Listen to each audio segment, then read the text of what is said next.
Les jésuites sont-ils les véritables maîtres du monde? Qui sont les jésuites et que veulent-ils? La Compagnie de Jésus est la société secrète la plus structurée et sans doute la plus active sur la Terre. C'est, en tout cas, le seul groupe qui ait réellement des pouvoirs occultes, concentrés et efficaces. Cela est ignoré par la plupart des gens qui croient que les jésuites sont un ordre ecclésiastique dédié à l'éducation de la jeunesse issue de la bourgeoisie. Et il est vrai que nos élites occidentales sont passées par ce moule. Mais être un élève des jésuites ne fait pas de vous un jésuite. Cela vous marque tout au plus, comme une trace psychique. Les jésuites initiés, c'est tout autre chose. Je ne parle pas du père jésuite de base, assez sympathique au demeurant, que vous avez pu croiser dans un collège, une organisation sociale ou un centre éducatif. Non, je parle des initiés, les prophètes du grade du 4e vœu. C'est parmi eux qu'est recruté le gratin de la cour luciférienne, les véritables Illuminati. Les chefs des Illuminati sont des jésuites d'un grade supérieur? Les Illuminati sont de vrais jésuites et vice-versa. Il ne peut pas en être autrement. Les jésuites ont fondé le célèbre ordre des Illuminés de Bavière qui est devenu un leurre pour les amateurs de curiosité initiatique. Si cet ordre était vraiment une société secrète, vous ne le connaîtriez pas. Car ce qui est vraiment secret demeure secret. Par contre, l'ordre intérieur des jésuites est une véritable société secrète. Et vous n'en connaissez rien, ni vous, ni aucun soi-disant ésotérique. Lisez les livres d'occultisme et tout ce qui touche aux sociétés secrètes, et vous n'en trouverez tout au plus qu'une timide allusion. Les gens ont-ils peur d'en parler, ou est-ce parce que cela est si secret que rien n'en transparaît? Lorsqu'on explique à des gens qui se gargarisent avec le complot des Illuminati que tout repose sur la société des jésuites, il y a comme un flottement. Les gens ont été conditionnés à ne voir dans les jésuites qu'un groupe de prêtres en noir qui rasent les murs. C'est l'image que les jésuites ont voulu donner, afin qu'en les prenant pour des religieux, au demeurant parfaitement repérables, on ne puisse imaginer à quel point leur duplicité dépasse les normes. Chez eux, tout est paradoxal et extrême. Nous parlons des jésuites des hauts grades, car, encore une fois, les jésuites de la base ne sont pas initiés au secret de l'ordre, quoiqu'ils forment un bataillon de soldats obéissants, prêts à remplir n'importe quelle mission. On ne recrute qu'un seul initié sur 40 candidats qui, écoutez bien, ont été préparés pendant 15 ou 20 ans. Avec eux, le paradoxe est la règle. Les jésuites se font passer pour des faux jetons pour comploter à l'aise. Ils sont experts dans de nombreux domaines de pointe. Ils sont pauvres avec les pauvres et riches avec les riches. Mais ils peuvent faire exactement le contraire que ce qu'on les croit occupés à faire.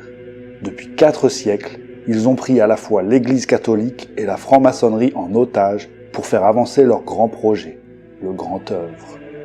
Le nouvel ordre mondial est leur invention. Dans cette période de l'âge noir, la destinée des peuples est sous leur contrôle. Aucune révolution ni guerre ne sont déclenchées sans eux. En 4 siècles, ils ont été bannis 73 fois d'à peu près tous les pays, tant ils causaient de zizanie et de problèmes politiques. Mais pour mieux le comprendre, revenons un moment sur leur histoire.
Ignace de Loyola. Ignace de Loyola a fondé l'ordre des Jésuites, la Compagnie de Jésus, au XVIe siècle pour en faire une armée théoriquement au service de Rome. Je dis bien de Rome et non de l'Église qui devint leur outil de conquête. C'est une super inquisition pour les temps modernes, une milice pour convertir les peuples, ou tout au moins pour ramener les grandes religions mondiales dans le sein de Rome à travers l'œcuménisme, lorsque la conversion s'avère impossible. C'est pourquoi cette société s'appelle Compagnie et que son chef porte le titre de général. Les fondateurs de la SS s'inspirèrent de l'ordre jésuite et les services secrets internationaux y ont leurs racines. Mais nous verrons que les nazis ne furent que les marionnettes de leurs parrains bien plus malins. Au début, il fallait contrer la réforme de toute urgence et sauver le Vatican d'une débâcle annoncée. Avec génie, Ignace de Loyola tira profit de cette situation critique pour l'Église afin de se placer en tant que défenseur de la foi face aux parpaillots et aux hérétiques contre lesquels les dominicains semblaient incapables de lutter. Dès sa fondation, l'ordre se répand sur la terre, d'abord en Inde, puis au Japon et en Chine. De Chine, les jésuites sont passés au Tibet, sans doute les premiers, et l'on verra l'importance de cette pénétration clandestine. À chaque étape, ils se fondent dans le moule, comme des poissons dans l'eau. Cette formule de Mao Tse-tung fut empruntée aux jésuites, ses véritables maîtres, et l'avancée continue durant le XVIIe siècle. Ils apparaissent en Amérique du Sud, en Afrique et dans tous les pays du monde. En un siècle, ils sont partout, derrière les tentures de tous les palais. À chaque étape, ils s'incrustent profondément dans la culture locale, allant jusqu'à se déguiser en sannyasin en Inde et en mandarin confucianiste en Chine.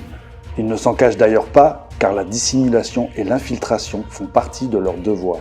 Sur des gravures chinoises représentant des mandarins aux ongles longs et aux moustaches tombantes, on aurait du mal à identifier des pères jésuites, à moins d'un détail comme ce crucifix volontairement disposé dans un coin du décor. Au Tibet, ils disparaissent dans les lamaseries, mais réapparaissent au XIXe siècle en tant que maîtres de la Grande Loge Blanche. Vous avez compris l'astuce ? Cela n'étonnera que les naïfs qui croient aux contes de fées de la théosophie façon New Age. Comment imaginer que la Grande Loge orientale soit entre les mains de ceux qui tiennent également le Grand Orient sous leur coupe ? Mais c'est ainsi. Les jésuites ont investi le Tibet et n'en sont jamais repartis. Vous voyez le topo ? C'est pourquoi aujourd'hui encore, ils financent le bouddhisme tibétain. Ils paient directement le salaire des lamas, après avoir lancé la Chine communiste contre le Tibet. Toujours divisés pour régner. Car la Chine est l'une de leurs places fortes, et le communisme est leur cheval de Troie. Tout cela est dit en raccourci, mais le chercheur motivé en découvrira les preuves s'il consacre un peu d'effort. Car rien n'est caché lorsqu'on sait lire les livres de propagande sur le lamaïsme, par exemple. Qui sont ces êtres pour détenir une telle puissance ? Contrairement à l'immense majorité des êtres humains, ils ont un projet de grande envergure, des moyens financiers et intellectuels considérables, et une discipline de fer. C'est une Gestapo avec des pouvoirs occultes en plus. Imaginez une milice de SS déguisée en prêtre et qui sévissent depuis 4 siècles. Cela doit finir par donner des résultats, vous ne pensez pas ? Ils ont un système de développement occulte qui les rend totalement déterminés et obéissants. Ce système de conditionnement psychique est caché dans le sens ésotérique des exercices spirituels d'Ignace de Loyola, qui fut un initié investi par l'esprit de Mars. C'est la conquête du monde derrière le masque de la religion. Les jésuites mènent une guerre terrible depuis plusieurs siècles, et tous les conflits ont été directement ou indirectement déclenchés par leur volonté avec le soutien financier de leur généreuse banque, rien de moins que l'honorable maison Rothschild. Ce sont les Rothschild qui ont financé les Illuminés de Bavière et encore les Rothschild qui offrent des cadeaux somptueux aux jésuites, tels le château de Chantilly. L'origine de la fortune des jésuites est inconnue, mais si on cherche un peu du côté de la mafia italienne, alors tout s'éclaire, et l'on réalise que les fils d'Ignace de Loyola sont les plus grands trafiquants de drogue et de chair humaine de ce coin du système solaire. Je m'excuse si tout cela sonne un peu comme du David Icke qui voit des reptiliens partout, mais le temps est venu de dire les choses, à chacun d'en faire ce qu'il veut, soit pour rejeter, soit pour comprendre. Lorsqu'on parle de la puissance des Illuminati, on pense souvent à des financiers internationaux comme les Rothschild, mais on n'évoque jamais l'importance des jésuites.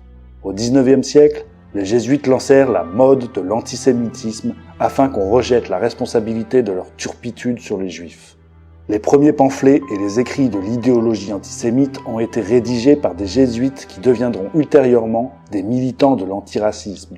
N'oublions pas qu'ils sont toujours des deux côtés à la fois, divisés pour régner. C'est pourquoi je pense que les protocoles des sages de Sion ont été mis en circulation par les jésuites pour détourner l'attention vers les juifs qui sont devenus un bouc émissaire idéal en raison des juifs célèbres qu'on retrouve aux commandes du système jésuito-illuminati.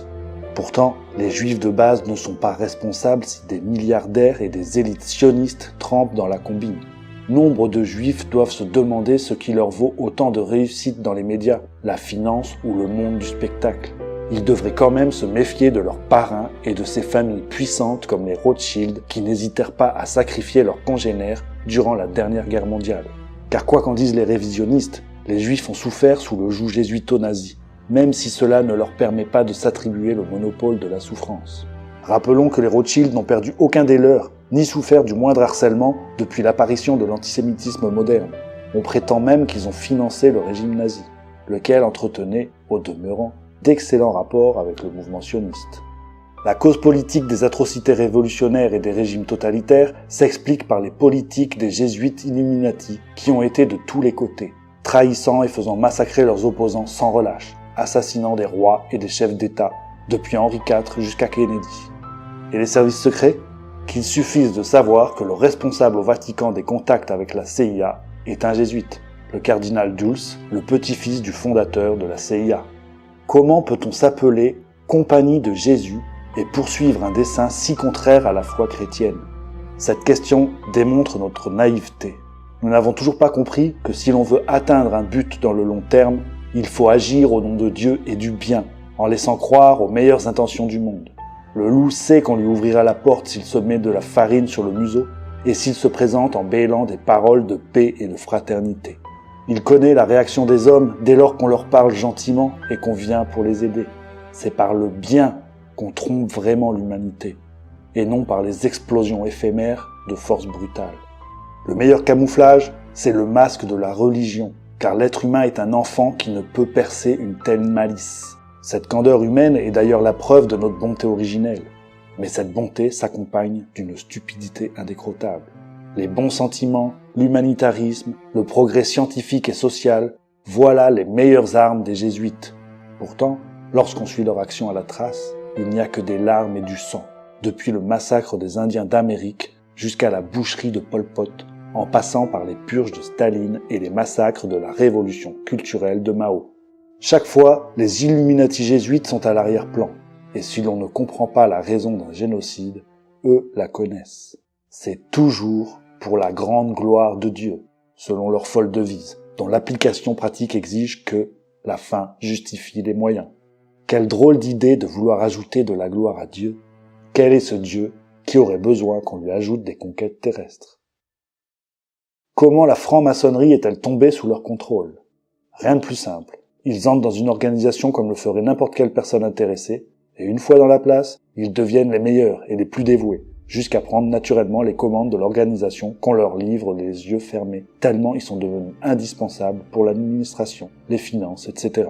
Cela devrait éveiller l'intérêt des membres de groupes qui ont pressenti que leur mouvement avait mystérieusement dévié depuis son origine. C'est souvent signé Ignace.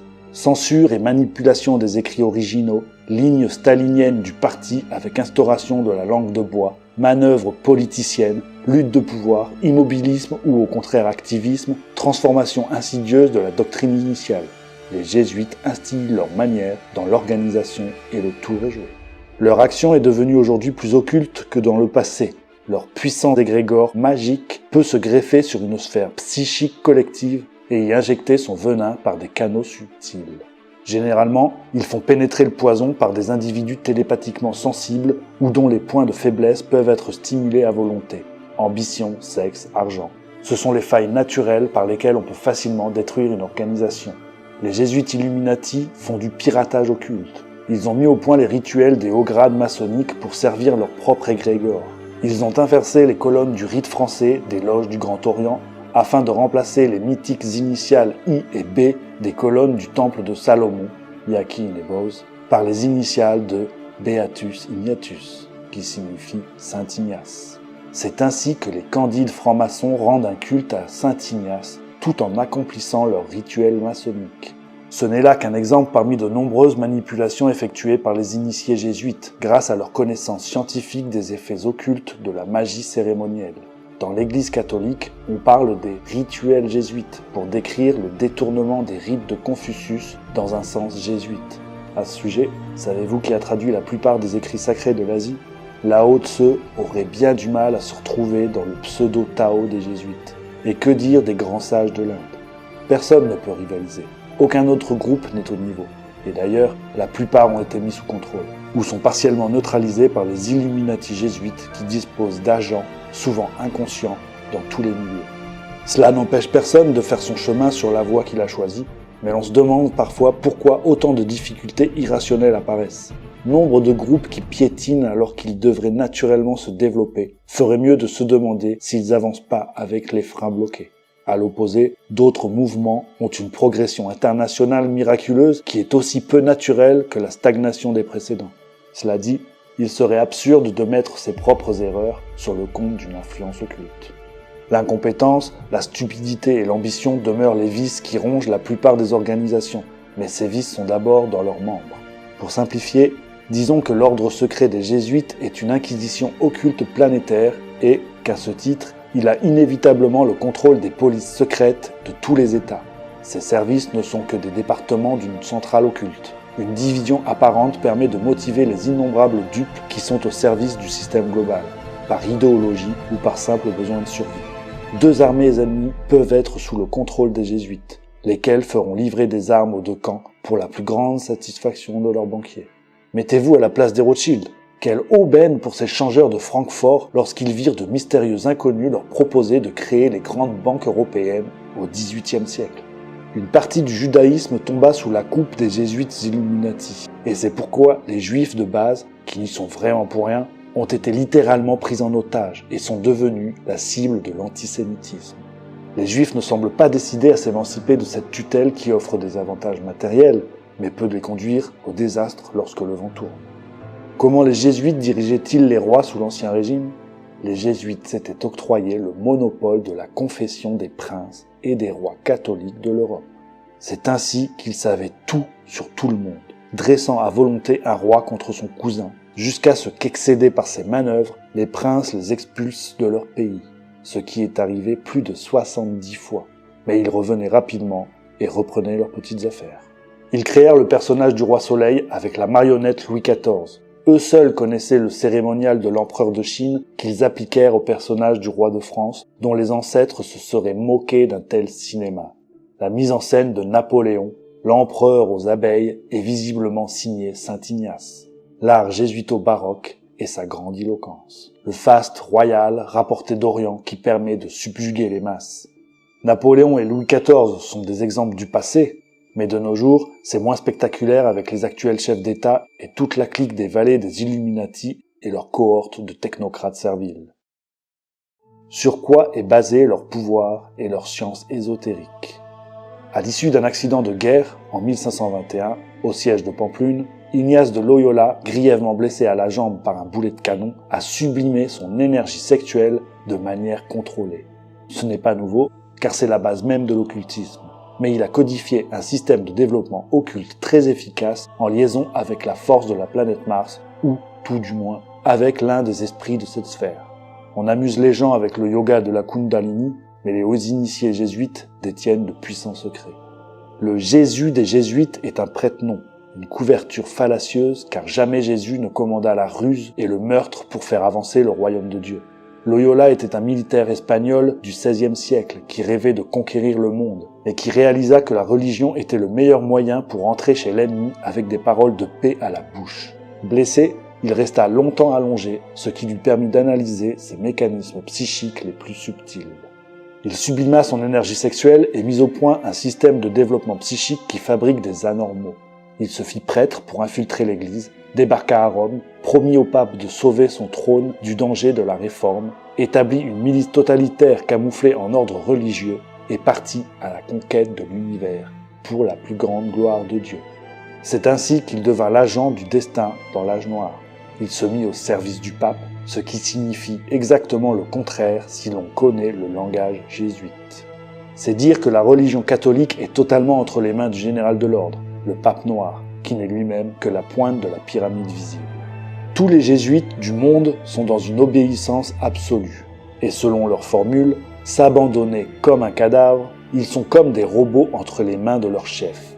Ils forment donc un corps militaire d'élite, à la fois prêtres et guerriers, présents dans tous les pays. Ils contrôlent les polices secrètes, les armées et les organismes internationaux. À travers ces relais, ils expérimentent ce qu'ils veulent sur les populations. Par exemple, la guerre du Vietnam leur a permis d'éliminer leur adversaire dans ce pays. Et le génocide du Cambodge a nettoyé 1 million de bouddhistes récalcitrants à la conversion chrétienne. Les bouddhistes de la tradition du petit véhicule ont particulièrement souffert, alors qu'au contraire, les lamas tibétains sont financés par les jésuites. Sans cette aide, le lamaïsme ne serait pas connu du public et le Dalai Lama ne bénéficierait pas d'une telle publicité. Il faut un sérieux coup de pouce pour monter aussi haut lorsqu'on est un pauvre réfugié sans patrie ni argent. Si on vous vaccine de force, dites merci aux jésuites, sans oublier de remercier leur ami le baron de Rothschild qui fut le premier administrateur de l'Institut Pasteur. Cela donne le vertige. Y a-t-il des preuves à l'appui de ces allégations ? Il y en a abondamment, mais encore faut-il faire l'effort de les rechercher. À ma connaissance, très peu de chercheurs de vérité ne semblent véritablement intéressés par la piste des jésuites. C'est encore un sujet tabou. Les gens évoquent parfois cette question, puis ils passent à un autre sujet car, à vrai dire, ils ne savent à peu près rien. Pour pénétrer cette sphère, il faut une sorte de sens prophétique, car tout est dissimulé, tout est truqué. Il faut s'armer de patience, réfléchir et progresser sans se focaliser outre mesure pour ne pas projeter de l'émotionnel. Il ne faut pas devenir un obsédé du complot satanique jésuite, comme d'autres le font des reptiliens, du complot judéo-maçonnique ou du complot fasciste. Il faut garder sa bonne humeur et ne jamais se laisser aller au ressentiment qui nous égare sur de fausses pistes. Comme le pêcheur qui surveille le bouchon, il faut savoir attendre longtemps avant de vérifier une simple petite information. Il faut se souvenir du moindre détail. Selon la parole, tu ne négligeras pas la poussière. L'information vient toujours quand on ne s'y attend pas. Et c'est parfois le déclic. Certains chercheurs américains ont révélé des informations essentielles sur les jésuites, mais leur discours est souvent conditionné par un fanatisme religieux évangélique en lutte contre le catholicisme romain. Ils passent complètement à côté des aspects occultes de la question à cause de leurs préjugés religieux dogmatiques. Ils ne voient dans cette affaire qu'un combat entre le protestantisme et le catholicisme.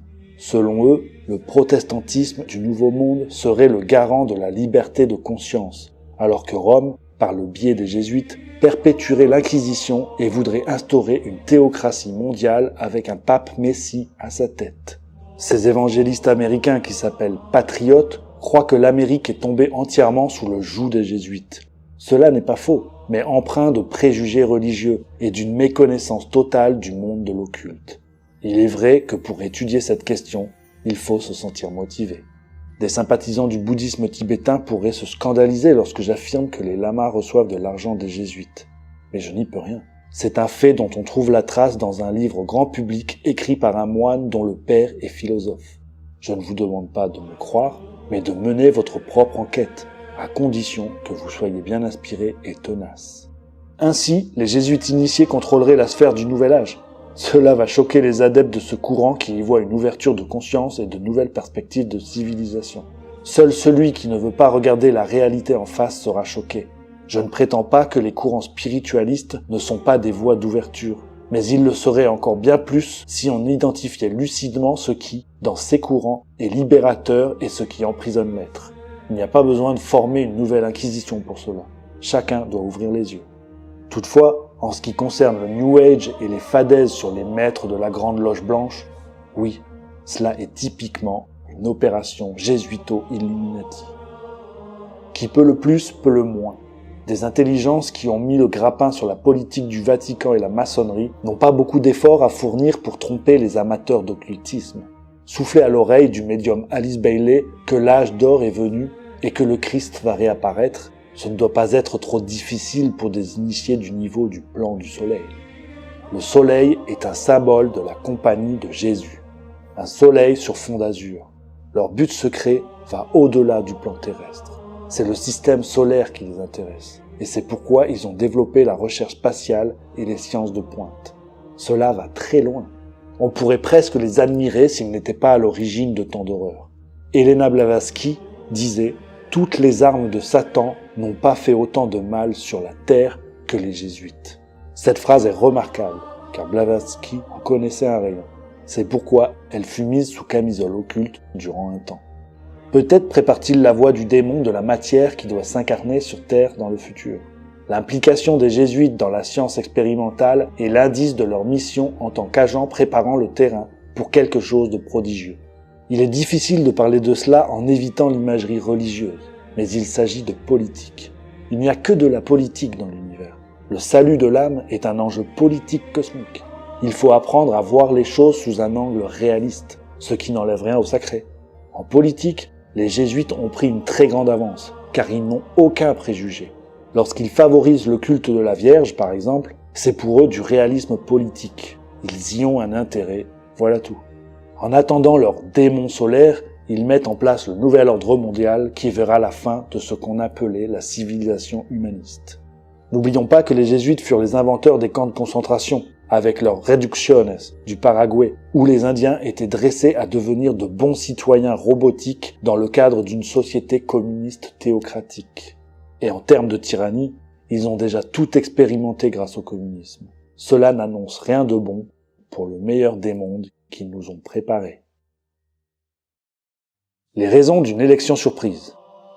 Alors que nous entrons dans une période de bouleversement global qui doit avoir comme dénouement, dans les années à venir, la mise en place d'une nouvelle religion mondiale, il semblait évident que la retraite anticipée de Benoît XVI et l'élection d'un nouveau pape allaient nécessairement s'inscrire dans un plan plus large.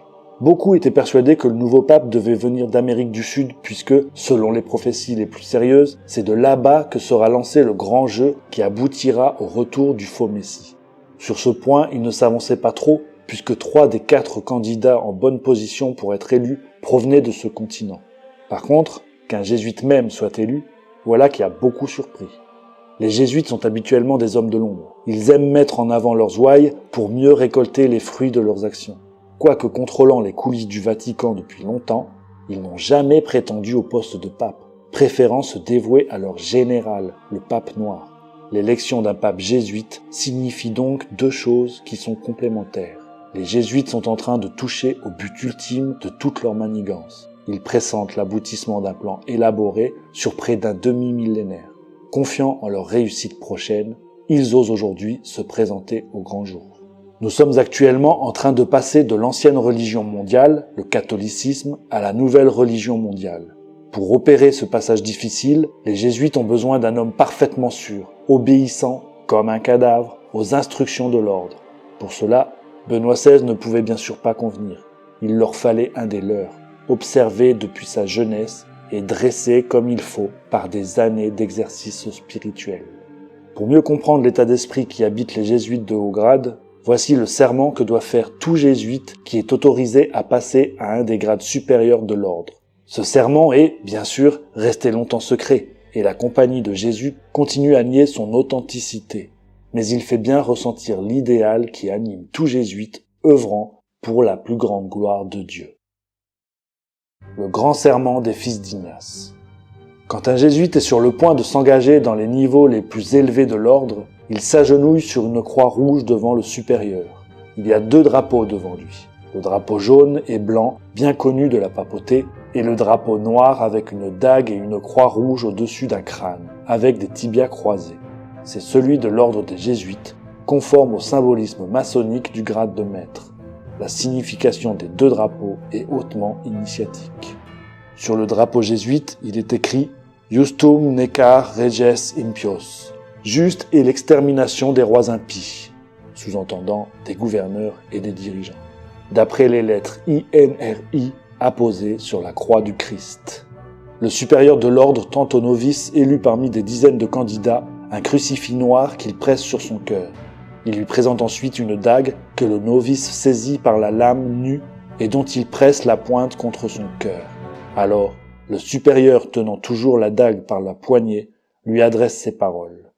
« Mon fils, jusqu'ici on vous a enseigné à tenir le rôle de dissimulateur, parmi les catholiques romains, à être un catholique romain, et à surveiller même votre confrère, à ne croire personne, à ne faire confiance à personne, parmi les huguenots à être un huguenot, parmi les calvinistes à être un calviniste, parmi les protestants à être un protestant, à obtenir leur confiance pour chercher à prêcher même depuis leur pupitre et dénoncer avec toute la véhémence de votre nature notre sainte religion et le pape. Descendre aussi bas qu'il le faut, être juif avec les juifs, afin que vous puissiez être capable de réunir toute information pour notre ordre en tant que fidèles soldats du pape. On vous a enseigné à planter insidieusement les graines de la jalousie et de la haine entre les communautés, les provinces et les États qui étaient en paix, à les inciter à des actes de sang, les impliquant mutuellement dans la guerre, et de créer des révolutions et des guerres civiles dans des pays indépendants et prospères, cultivant les arts et les sciences et jouissant des bienfaits de la paix. De prendre parti pour les combattants et d'agir secrètement de concert avec votre frère jésuite qui peut être envoyé de l'autre côté, mais ouvertement opposé à celui dont vous pourriez être l'allié. Seule l'Église devra être la gagnante à la fin, dans les conditions fixées par les traités de paix et dont la fin justifie les moyens. On vous a enseigné votre devoir, en tant qu'espion, à réunir toutes statistiques, faits et informations en votre pouvoir depuis toute source, de vous intégrer dans la confidence du cercle de famille des protestants et hérétiques de toute classe et caractère, aussi bien le marchand, le banquier, l'avocat, parmi les écoles et les universités, dans les parlements, les législatures et dans les conseils judiciaires de l'État, et d'être toutes choses pour tous les hommes, par égard pour le pape dont nous sommes les serviteurs jusqu'à la mort. Vous avez reçu toutes vos instructions jusque-là en tant que novice, que néophyte, et vous avez servi comme coadjuteur, confesseur et prêtre, mais vous n'avez pas été investi de tout le nécessaire pour commander dans l'armée de Loyola au service du pape. Vous devez servir au bon moment comme instrument et exécutant de vos supérieurs, car personne ne peut commander ici s'il n'a pas consacré ses labeurs du sang de l'hérétique, car sans effusion de sang, personne ne peut être sauvé. Cependant, pour vous adapter dans votre tâche et rendre votre salut assuré, vous allez, en plus de votre précédent serment d'obéissance à votre ordre et votre allégeance au pape, répéter après moi. Moi, X, à présent et en présence de Dieu Tout-Puissant, de Marie la Vierge bénie, de Michel l'Archange béni, de Saint Jean le Baptiste béni, des saints apôtres Saint Pierre et Saint Paul et de tous les saints et les hôtes sacrés du ciel, et de toi, mon Père spirituel, le supérieur général de la Société de Jésus, fondée par saint Ignace de Loyola durant le pontificat de Paul le IIIe et se poursuivant jusqu'à aujourd'hui, je déclare et jure par l'utérus de Marie, la matrice de Dieu, et par la Vierge de Jésus-Christ, que sa sainteté le pape est le vice-régent du Christ et le vrai et seul dirigeant de l'Église catholique universelle sur la terre. Et qu'en vertu des clés qui ouvrent et qui ferment, données par mon Sauveur Jésus-Christ, il a le pouvoir de détrôner les rois, les princes, d'abolir États, Commonwealth et gouvernements hérétiques, tous étant illégaux sans sa confirmation sacrée, et qu'ils doivent être sûrement détruits. Par conséquent, au summum de mon pouvoir, je défendrai cette doctrine ainsi que le droit et l'usage de sa sainteté contre tous les usurpateurs de l'autorité hérétique ou protestante et tous leurs adhérents au regard du fait qu'ils sont des imposteurs et des hérétiques s'opposant à la mère sacrée de l'Église de Rome.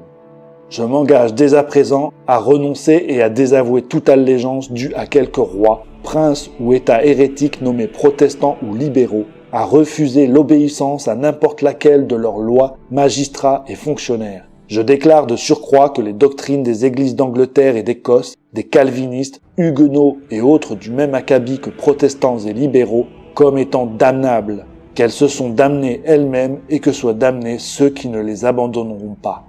Je déclare de surcroît que j'aiderai, assisterai et conseillerai tous les agents de sa sainteté partout où je me trouverai, dans n'importe quel autre royaume ou territoire où j'irai, de faire mon maximum pour extirper toutes les doctrines hérétiques protestantes ou libérales et de détruire tous leurs prétendus pouvoirs royaux ou autres.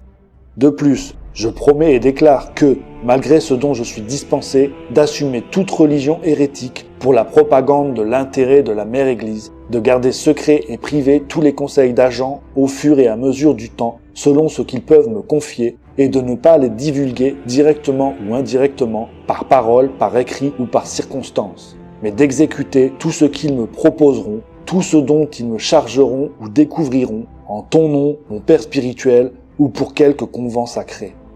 De plus, Je promets et déclare que je n'aurai aucune volonté par moi-même ou même une quelconque réserve intellectuelle, aussi mort qu'un cadavre, mais obéirai sans aucune hésitation à chacun et tout ordre que je peux recevoir de mes supérieurs de la milice du pape et de Jésus-Christ, que j'irai dans n'importe quel endroit du monde où je puisse être envoyé, sans murmurer ou rechigner, et que je serai soumis à toute chose ordonnée.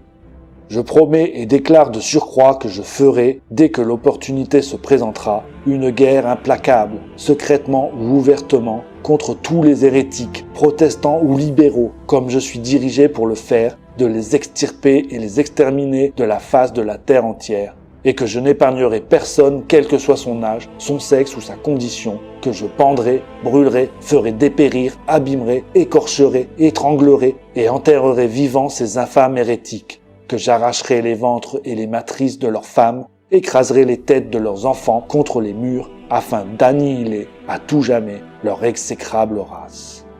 Qu'au cas où cela ne pourrait pas être fait ouvertement, j'utiliserai secrètement le récipient empoisonné, la corde à étrangler, le fer du poignard ou le plomb de la balle, sans égard pour le rang, l'honneur, la dignité ou l'autorité d'une ou des personnes, quelles que puissent être leurs conditions de vie, publiques ou privées, puisque je puis être sommé de le faire par n'importe quel agent du pape ou par un supérieur de la fraternité de la sainte foi de la société de Jésus. En confirmation de ce serment, je dédie par la présence mon existence, mon âme et tous mes pouvoirs corporels, et avec cette dague que je reçois maintenant, je signe de mon nom écrit de mon propre sang par attestation. Et s'il est avéré que je manque par fausseté ou faiblesse dans ma détermination, que mes frères et soldats de la milice du pape me tranchent les mains et les pieds et la gorge d'une oreille à l'autre, que mon ventre soit ouvert et qu'on y brûle du soufre, avec toutes les punitions qui puissent m'être infligées sur terre, et que mon âme soit torturée par les démons d'un enfer éternel.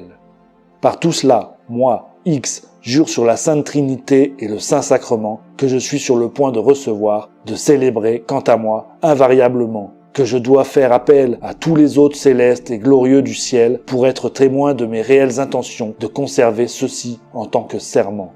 En témoignage de cela, je prends ce haut et saint sacrement de l'Eucharistie, et de surcroît m'en porte témoin de mon nom écrit de la pointe de cette dague trempée dans mon propre sang, devant ce saint convent. Les acteurs du complot mondial. N'y a-t-il pas un espoir de redressement de la civilisation terrestre ? Pourquoi le cycle de décadence s'infléchirait-il ? Si vous sortez vous promener dans la campagne, observiez bien le paysage. De jour en jour, on constate que ceux qui s'intitulent humains coupent les arbres autour d'eux, dans leurs jardins, et souvent les plus beaux individus du règne végétal, comme obéissant à un signal collectif de destruction. Ils ne font qu'obéir à une impulsion. Ils vous affirment avec un aplomb diabolique que l'arbre qui était là depuis des dizaines d'années, subitement, fait trop d'ombre à la maison. Ses branches menacent de tomber sur le toit. Ses feuilles mortes encombrent la gouttière, ou bien tombent dans la piscine, etc. Sur le bord des routes, c'est pour la sécurité, et dans les forêts, c'est pour le profit. Le destructeur de la nature est partout à l'œuvre, acharné avec sa tronçonneuse, qui, une fois en marche, dévore tout sur son passage. Plusieurs hectares sont rasés chaque minute. Faites le calcul pour une année. De quelle amélioration du monde parlons-nous ? Croyons-nous que les bureaucrates des forêts éprouvent de la compassion pour la nature ? Allons-nous les convaincre de l'utilité de protéger le peuple des gnomes, les ondines et les sylphes ? Allons-nous leur tirer une larme sur la disparition des papillons ? Nous risquerons-nous à leur expliquer qu'un papillon est un être spirituel qui danse dans l'extase de ses couleurs, illuminant ainsi la dimension subtile autour de la Terre ? Plusieurs hectares de forêt sont détruits chaque minute sur la Terre. Faites le calcul. Quand l'Inde n'aura plus un seul fagot pour brûler ses morts de manière rituelle, ce sont les forêts vierges d'Asie ou d'Amérique du Sud qui partiront en sacrifice d'agréable odeur aux naseaux de Shiva. Partout, le béton avance. Avant de construire une maison, aujourd'hui on rase toute la végétation alentour. C'est une tendance générale qui est inspirée à l'homme par un certain type de démon du matérialisme que Rudolf Steiner a nommé Ahrimanien, en référence à Ahriman, le démon de la désertification dans la mythologie perse. Ces démons de la matière jubilent lorsque les arbres tombent, car l'arbre constitue un ancrage spirituel pour l'être humain. Les arbres ont été longtemps un rempart pour l'humanité, car ils sont une émanation de l'âme collective. La nature entière est une extériorisation de la vie intérieure. On assiste donc à un mouvement de retrait des espèces en voie d'extinction. En perdant son environnement végétal, l'homme perd aussi sa conscience. S'il existe une stratégie démoniaque pour affaiblir l'être humain et le robotiser, et si le résultat ultime est la destruction de la planète, quelle est la finalité de ce plan? Que leur restera-t-il lorsque la Terre sera devenue un désert? Il ne faut pas se tromper d'adversaire. Les autorités terrestres ne sont que les représentants des hiérarchies occultes qui vivent sur d'autres dimensions, les entités spirituelles, qui, toujours selon Steiner, auraient débarqué en masse sur les couches subtiles de notre planète, et jusque dans notre subconscient, depuis le 19e siècle. Les entités ne vivent pas dans un environnement biologique comme le nôtre. Elles peuvent désirer posséder des corps organiques comme on utilise une voiture, mais leur monde est différent. Pour mieux s'infiltrer dans nos corps, ces esprits détruisent d'abord notre environnement naturel protecteur. Ils ont hypertrophié le mental analytique pour établir la civilisation matérialiste qui a envahi la Terre depuis 2 siècles. Ce sont des créatures mentales hyper intelligentes dont les savants matérialistes, les techniciens et les mathématiciens sont les médiums inconscients. La science et la technologie servent leur plan de conquête. La nature organique n'a aucune utilité pour eux. Ces entités sont les esprits serpents qui sont à l'origine du mythe de la chute de l'homme hors de l'Éden. Nous sommes de la nourriture pour ces envahisseurs spirituels. Notre sang est un élixir qui doit leur procurer une énergie vitale directement assimilable. C'est pourquoi, mus par leur farouche instinct guerrier, ils ont envahi notre sphère psychique, d'abord en s'introduisant dans le subconscient humain, puis en mettant en place la civilisation matérialiste scientifique. Enfin, ils prendront possession des corps en expulsant l'individualité humaine qu'ils ne peuvent pas anéantir, mais seulement domestiquer et robotiser. N'y a-t-il pas une résistance instinctive de la part des castes dirigeantes qui prospéraient dans l'ancien système en s'appuyant sur la religion et non sur le matérialisme? Les entités les ont d'abord réduits à l'impuissance. Ils ont attaqué les élites aristocratiques qui maintenaient le peuple dans un enracinement traditionnel. Le premier acte fut de prendre le contrôle des religions, puis des trônes, et enfin des masses. C'est un puissant génie, incarné dans le médium Ignace de Loyola, fondateur de l'ordre des Jésuites, qui a lancé cette opération gigantesque. Ayant pris possession de l'Église catholique, les envahisseurs jésuites se répandirent sur toute la terre, infiltrant les palais et les temples. Puis ils lancèrent l'assaut révolutionnaire, d'abord en France, grâce à l'argent de leurs alliés incarnés dans les banquiers juifs qui constituent la nouvelle aristocratie planétaire. Au final, ces démons élimineront les argentiers juifs lorsqu'ils pourront se passer de leur loyaux services. Le complot juif international n'est pas qu'un mythe, mais il ne fonctionne pas comme les antisémites l'imaginent.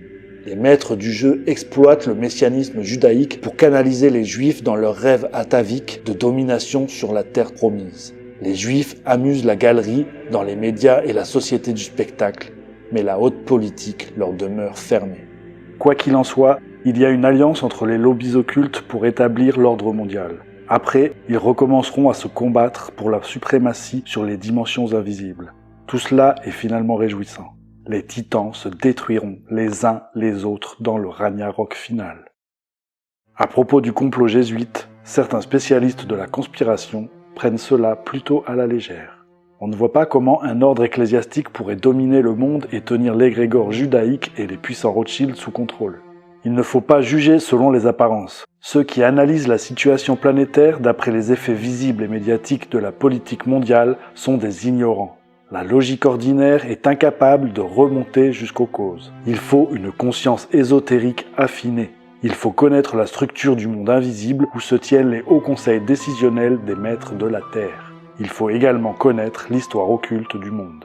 Les reptilomaniaques, à la suite de David Icke, qui font remonter le début de l'invasion à Sumer, semblent ignorer que plusieurs civilisations archaïques ont précédé cette époque.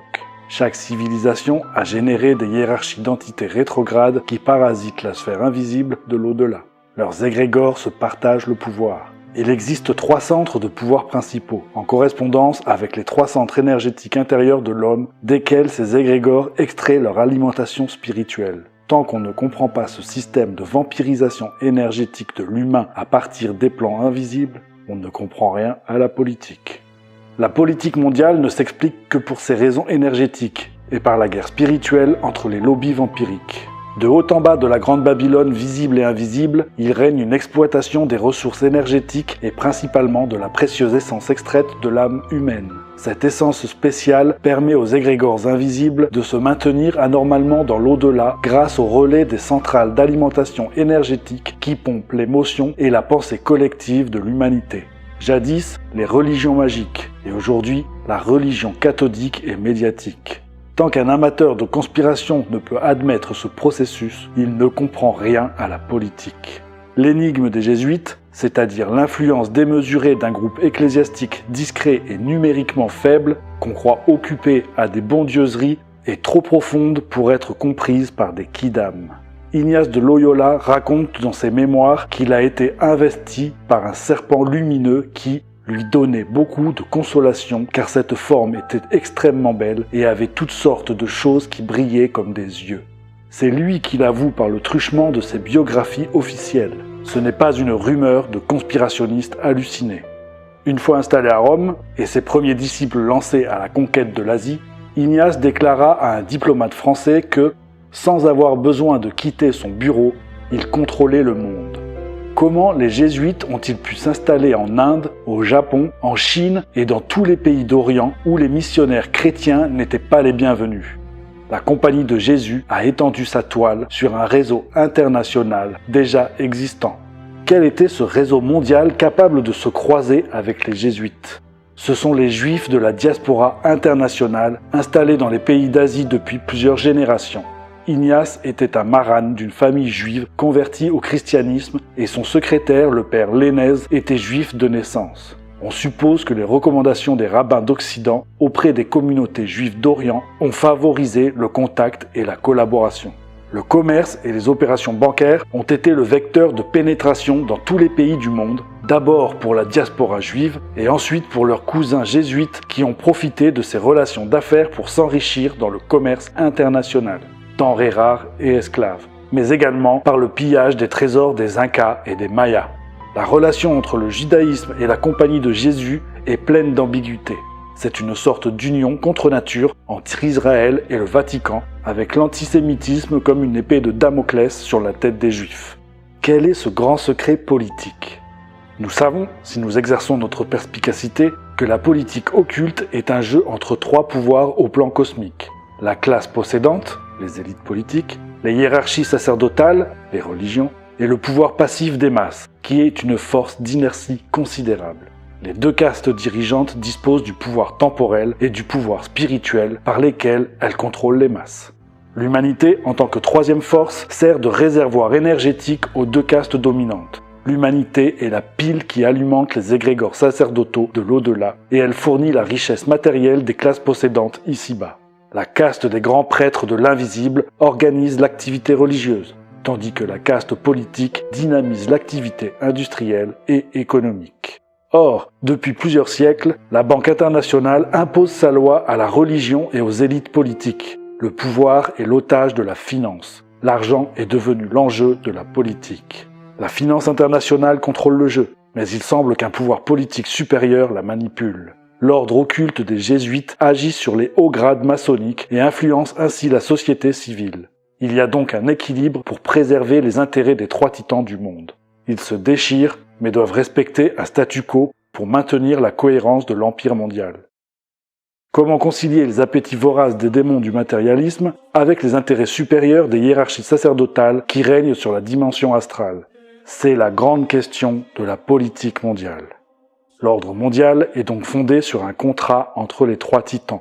Aux masses humaines, on donnera une société socialiste, couverte par une élite défendant ses privilèges matériels, et l'ensemble sera coiffé par un régime théocratique, représenté par une religion mondiale chargée de transférer l'énergie vers les formations astrales de l'invisible. Si les titans ne parviennent pas à s'entendre durablement, chacun voulant une plus grosse part du gâteau, ce sera la guerre totale, symbolisée par l'effondrement de la Grande Babylone. Nous en sommes encore loin, et il faut donc espérer que les processus de la crise vont s'accélérer plutôt que de vouloir les ralentir par des jérémiades idéalistes et pacifiques pour un soi-disant monde meilleur. Dans ce jeu, le puissant ordre politico-occulte jésuite, dont la Compagnie de Jésus n'est qu'un masque, a pour mission de s'emparer du pouvoir mondial au profit de la caste sacerdotale afin de prolonger le règne des grands prêtres de l'invisible, menacés depuis que l'athéisme s'est répandu sur la terre. Toutefois, l'ordre jésuite, tout en défendant l'ordre sacerdotal ancien, doit s'opposer à un renouvellement spirituel propre à l'entrée dans l'ère du Verseau. C'est pourquoi le jésuitisme collabore avec la science matérialiste pour maintenir le dogme d'un univers matériel créé par Dieu. C'est le dogme catholique romain.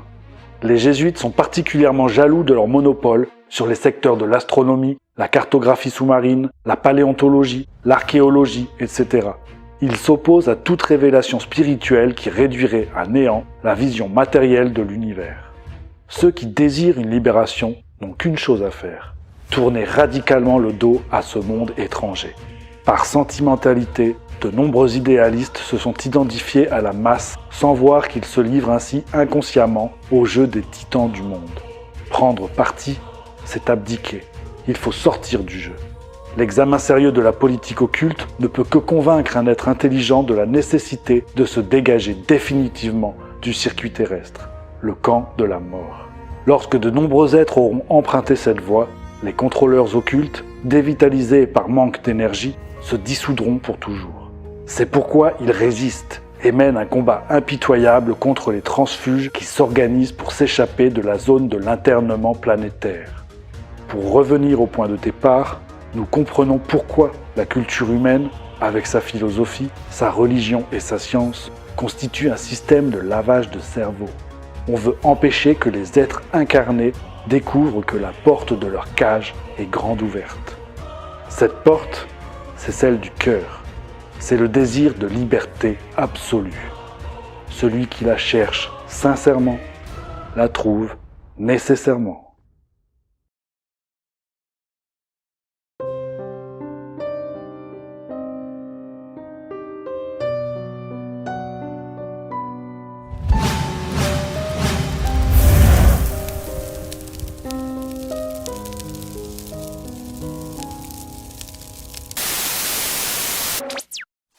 Mm-hmm.